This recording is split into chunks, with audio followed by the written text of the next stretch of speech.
don't know when. I hope it will be sooner, and I believe so. And it may start maybe this summer, because I will give you a secret.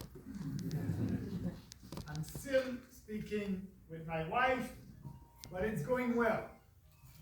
So as you know, in Canada, this year, before the end of this year, we will have 5 by-elections because some members of parliament resign, and in the legislation, Trudeau will have to call a by-election, 5 by-elections, if we don't have a general election this spring. And I believe that, like Kelly said, Jack Mead will be with Trudeau and push Trudeau to the left and approve the budget. And I don't believe that we'll have a by-election this year. But we may have 5 by-elections, and one of them will be in southern Manitoba. And in southern Manitoba, we did very well at the last general election. Actually, our candidate over there had 22% of the vote.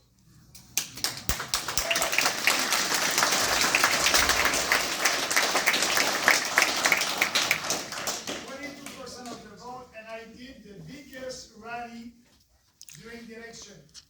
The Conservatives, the Liberals, the NDP were not able to have a big rally like that during the last election.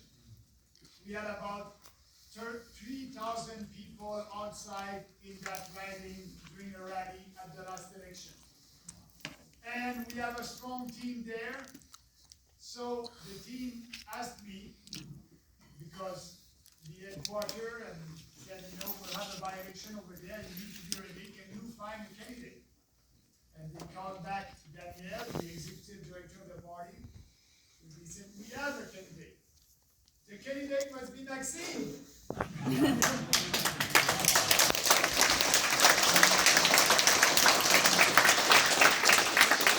So the team said, Maxime, think about it. It's a good riding.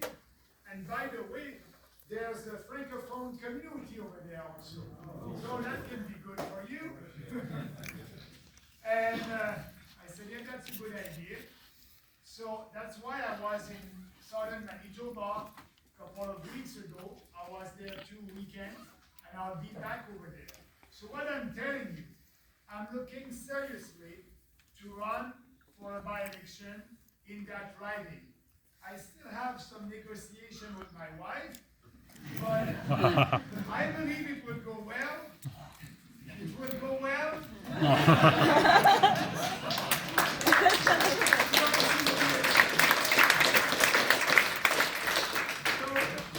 But if I'm running, when I'll announce that I'm running there, I hope the goal will be to have volunteers all across the riding that will help people if you're living and are riding on other province.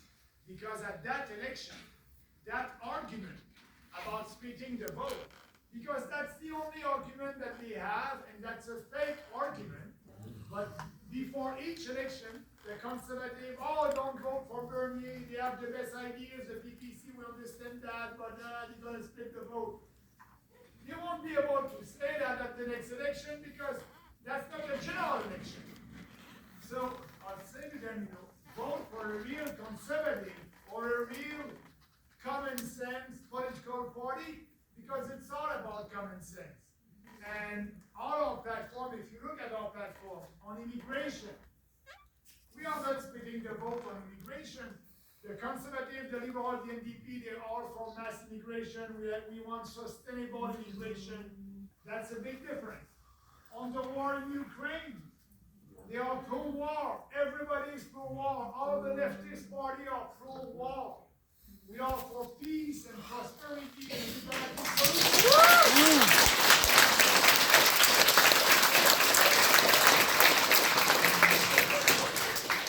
We are the only party that is asking for a ceasefire. It's dangerous what is happening there. We have an escalation of the conflicts right now. And actually, I was pleased to have on our side think it was last week, Governor DeSantis said we must have a ceasefire. I started to say that in the beginning of that conflict, it's not our war, and these territories, Crimea and Donbass, were under different jurisdictions for the last 100 years. And it is a peace country. And yes, so we don't have anything to do there. And there's lots of wars all across the planet, and we're not part of that. But they are pro-war, but at least we have DeSantis that said enough is enough in the US. And actually the challenge that we have, the big challenge that we have to grow the party is with the mainstream media. Yes. They are ignoring us because they know that if they give us more visibility, we will grow faster. They don't want that.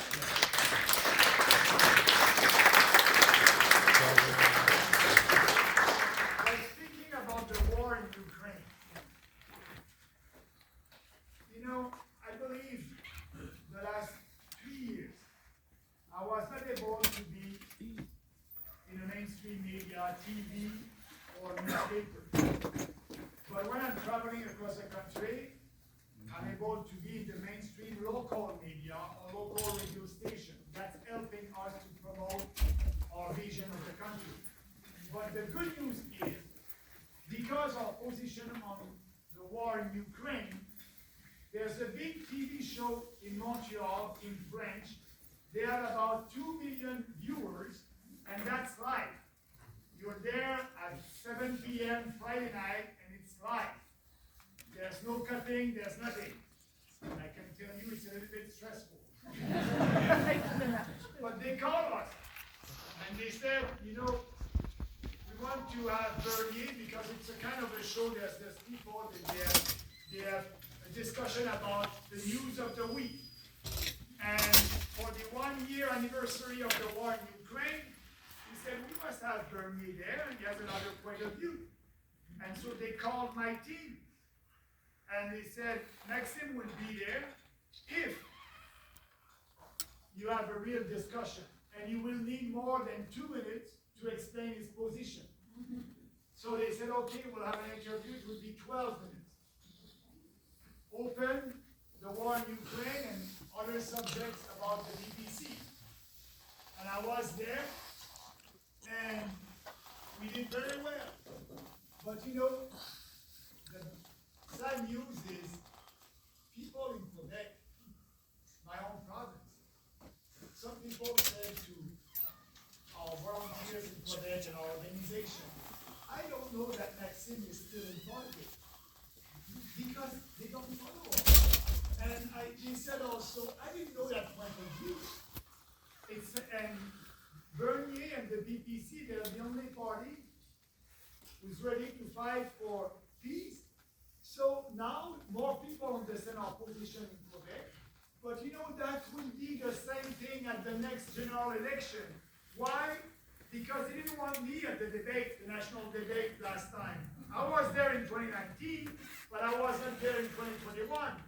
Because, they knew that the position on, the lockdowns and all that, we don't want that guy that will, they were happy being together and promoting lockdowns and stay-at-home orders and discrimination. They didn't want me there, so they created a new rule. They said, for Bernier and the BBC, they need 4%. We have 5%. Yes. Yeah, and then they lied.